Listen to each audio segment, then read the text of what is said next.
What is up, 6-week challengers? I'm super excited. Today we have one of our many superstars that we're featuring today, Torie Johnson. Torie has done an amazing job. As you guys all know, you've seen her on the page, posting her meals, posting her cardio, posting her selfies here at the gym, and so we decided, since she seems to have a system down in place, to interview her so that you guys can get encouraged. You guys can also kind of build a system and just learn some of her techniques and things that are helping her be successful. Torie, how are you? I'm good. It's a beautiful day out there. I'm excited. It is. Thank you so much for your time. Wanted to bring you on here, Torie, because as I was saying, I'm constantly seeing your pictures on Facebook, on the Facebook page. You're posting your meals. I've obviously seen you working out in here, and you're killing it. So tell us what's the recipe to your success? Doing it. I think that's that's definitely kind of the hard part. Something I really learned last year. That somebody told me there's no try. It's just you either do it or you don't, and everything in between is either an excuse or a reason. So it's like you can try to go to the gym or you can go, or Gotcha. you don't go. So really kind of keeping that every morning at 5:30. When it's time to get up and get in here, that's definitely a self-motivation for me to just get it done. So it's necessary. I love it. Yep, do it. So basically, you're like Nike, just do it, right? That's awesome. So you stumbled upon us some way, somehow. You came through these doors. Tell us a little bit about, like, what were the first things that were running through your mind? Like, what's, you're looking around, you're looking at the gym. Like, what were the things that you were thinking when you first walked in here? Yeah, I'm moving to the area, so I really wanted to find like a good place to kind of settle in over here. So I found you guys and looked at all your reviews and stuff, and wanted to come in. And when I walked in, I was really impressed with all the equipment. I really wanted to kind of get back because I took that famous holiday hiatus. Around the time, you slow down. It's not like I completely stopped working out, but I was definitely like just doing hot yoga and relaxing and eating. Sure. So coming back in, I wanted to make sure that I could, get back into it in like a, controlled, safe, fun environment. So I wouldn't have to work out by myself because my swell mate that I was exercising with before moved out to California. So Gotcha. I was kind of working out by myself, and it's not as fun. It just isn't, and so looking for that fun group, and I walked in and the vibe felt really good. I left out as soon as I walked in, and I saw people working, and so the equipment was legit. Just everything kind of just felt right. So obviously, you remember, it didn't really take me too much to sign up. Yeah, I was gonna say, you came through the 6-week challenge orientation, and literally before I even made that invitation, you were already raising your hand. So you had already come in with that mindset of let's do this, right? So one of the fundamental things about fitness and getting in shape is nutrition. Can you talk to us a little bit about your systems, the systems you have in place for food prepping? Repetition. Sunday is prep day for me. That's like, and I love to cook, so that kind of helps. Like, I love to throw down in the kitchen, big meals, small meals. But when it comes to being healthy, it's like if I can be good, most of the week and set that up for myself ahead of time, I'm good. So if I try and wing it, it's horrible. It's like it's sushi, it's chicken and steak and fried everything and stewed everything. It's the worst decisions when I don't prep. And so Saturdays I'll go grocery shopping just to break it up, and then Sunday mornings I'll eat my breakfast, make coffee, turn on my music, and boogie and just cook. It'll take me maybe like 2-3 hours, but I take my time and I enjoy it. Like, I don't It doesn't bog me down. It doesn't bother me. It's Sunday. Most people are relaxing Sunday. That's the day where you can kind of rest. And so yeah, I get it done. I'll make sure my breakfast is all set up, and typically I'll make lunch and dinner for the whole week, or at least for the work week. Okay. I'm at work, so that's easy to do. If I know that I have my lunch with me at work, I'm more inclined to actually eat it than it. Gotcha. So what I hear you saying basically is, number one, you pick a specific day for you. That's Sunday, right? Mm-hmm. You basically make fun, right? You play some music. And I think it's important to point that out, because most people are like, oh, well, whatever, I'll just do my thing. But the environment, like actually making it fun, playing some music that you like, choosing a day where you're not stressed, and you can just kind of take your time prepping, because the key to success is preparation. And that's why food prepping is so important, right? It is. So what's that? It's so important. Winging it, it just doesn't work. It just doesn't, like, Right. in any form. So when you go food shopping, I'm assuming you take your grocery list, the grocery list we gave you, you're buying proteins and you're buying veggies on a weekly basis, and you're buying your carbs and your fats on a monthly basis. Are you following that system, or are you kind of doing your own thing?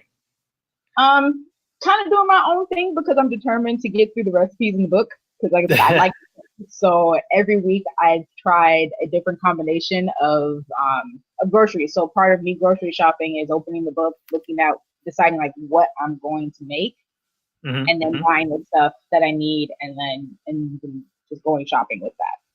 Gotcha. So this time around, and I love variation. So I admit that I like to change things up all the time. Hair, sure. And everything. So, and that includes food. It's very hard for me to do the same exact thing week to week. So I make it a point to try and change it up every week. That's awesome. Okay, so that's your nutrition side of things. The food prep really keeps you on point the rest of the week with your diet, because you have food in your fridge. You don't have to even think about it, right? It's just there in Tupperwares. So that's the nutrition side of things. What happens when Torie Johnson wakes up one morning and she's like, ugh, like, it's just, I'm not having a good day, I didn't sleep well? Do you roll over, or like what's going through your mind? Like, what gets you here? Well, 5-minute snoozes work really well for me, because within that 5-minute snooze, I will kick myself in the butt to get up, because it's that thing. It's the same thing again. You either do it or you don't. Right. And if you don't, you're gonna feel worse about it later. And if you just Sure. go ahead and just get up and just do it. It's just a motivating factor. As we get older, things change, things move, things, you just have to make things expand. Yeah, things expand. Gravity takes hold. Yeah. Things crunch and ache, and but you just have to just want to get it done. And typically, if you just do it, 9 times out of 10, by the time you get started and get like 5 minutes in, it's worth it, no matter how tired you are. So it's literally, I guilt myself very hard if I don't do it. Tell me in a short sentence, what if there was someone sitting on the side of the fence trying to figure out whether this 6-week challenge is for them or not, what would you say to that person? You want me to be? I'm long-winded here. Go for it. If you're sitting on the fence about it, just do it. I mean, why not? Why not? Because if you don't do it, you're never, you just disappointed yourself into not doing it again. Make yourself proud and do something new, do something fun. You'll meet, who knows what'll come out of it, but nothing comes out of doing nothing. Right. But you've been in the trenches for 3 weeks now in the 6-week challenge, right? You've been in the 6-week challenge trenches for 3 weeks, right? So you know the coaches, the workouts, the cardio sessions that we do on Tuesday and Thursdays. What would you say to that person that's going, man, it seems like the right thing, but I just don't know that these guys are the real deal. Like, why wouldn't I go to Orange Theory? Why wouldn't I go to another boot camp? Like, why choose this program? Because it's a genuine feel. You guys are awesome. Crystal's a scary beast. Like I come to her class and I'm like, oh god, here we go. And same with Jerome. Chris is a lot of fun and he really will push you. Like today, I went to go pick up lighter weights and he was like, yeah, so pick up these higher weights, and Jerome is like, let's go, and Crystal's like, come on, get in there, and this is where you want to go. I mean, you can go to like Orange Theory. It's very big. There's a lot of people, but if you want something that's like not as commercial and you want something that feels more like home and family and friends, then definitely come in. Like, come do this. I'm new to the area and I already feel accepted and welcome. That's awesome. That's awesome. So, you know, we get a lot of people that come here, and you know, and the reason I asked about the Orange Theory thing is because oftentimes people will walk in and say, well, is this like an Orange Theory?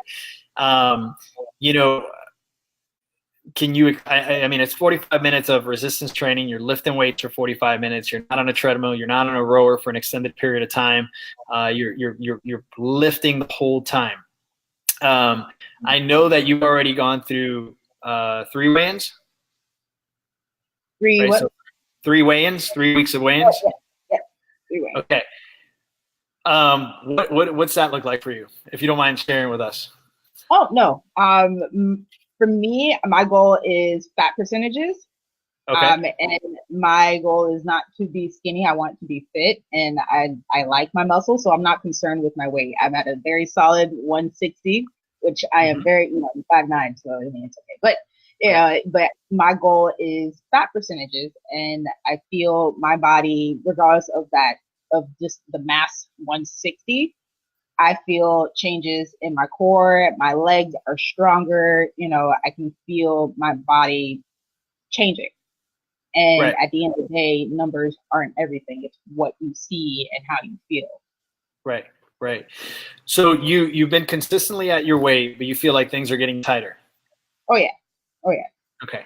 And then what we're doing is, with the percentage people, we're not actually taking their body fat percentages every week, but we're actually waiting till you know, the last day when we do the weigh out, because we feel some of the people will actually gain weight as they're losing body fat percentages, right? Because they're gaining muscle. I've seen your evolution. I have this trainer eye that is not, it's a trained trainer eye, right? And I know that when you take those body fat percentages, they're going to look radically different, just based on your consistency with the workouts, your consistency with the nutrition, you're hitting all the cardios, and it's just going to be amazing to see what comes of it in the next six weeks. So I want to congratulate you. You know, I just want to commend you for your dedication and the energy that you bring to the gym, because it's contagious. And I oftentimes say that our success gives others permission to succeed, right? We kind of create a pattern. We pave a road for people that are, you know, maybe thinking, well, I can't do this, or I can't be consistent with this, or this is too hard. And it's people like you that carry that torch and really help others see the light. So I want to thank you for that. Yeah, thank you for providing the kind of space. I mean, it's a safe space to push as hard as you want, and to not feel, you know, so alone or embarrassed. Like, you know, we definitely, like, I definitely see some newcomers, and like today we're doing deadlifts, and you know, then you had the 2 other people doing, you know, bicycles, and knowing, you know, it's realizing how far you can push it, having that, you know, other person next to you that's also sweating and dying, you know, or somebody else, or, you know, even me, like for me, like if I see somebody dying and I'm about to, you know, lose steam, I'll say something. I'm like, all right, give me something to look at. Come on, don't die with me. Come on, like, please don't stop. You know, and just kind of having that encouragement and realize you always have like that much more in the tank than you think you do. Absolutely. Torie, last 30 seconds here. What would you say? What are some words of encouragement for fellow challengers and for other people that may see this video? A couple words of inspiration. Yeah, keep it. Just, I mean, Nike, for as cliche as it is, just do it. It works. You can wish and hope and feel all day, but until you do it, it doesn't get done. So just, you know, when in doubt, just do it. Right. You know, one of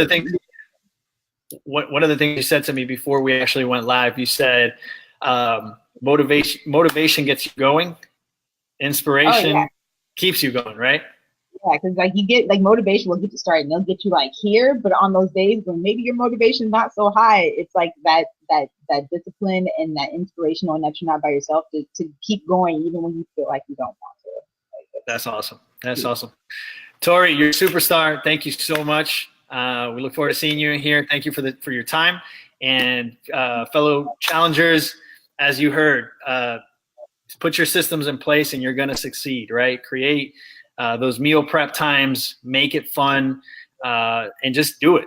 As Torie says, you know, when the thought starts going through your mind, should I? Don't even ask yourself the question. Just go for it. All right, Torie. Have an amazing day. Thank you for your time. Thank you. Thanks for having me on. Sounds good. Talk to you soon. Bye-bye. Bye.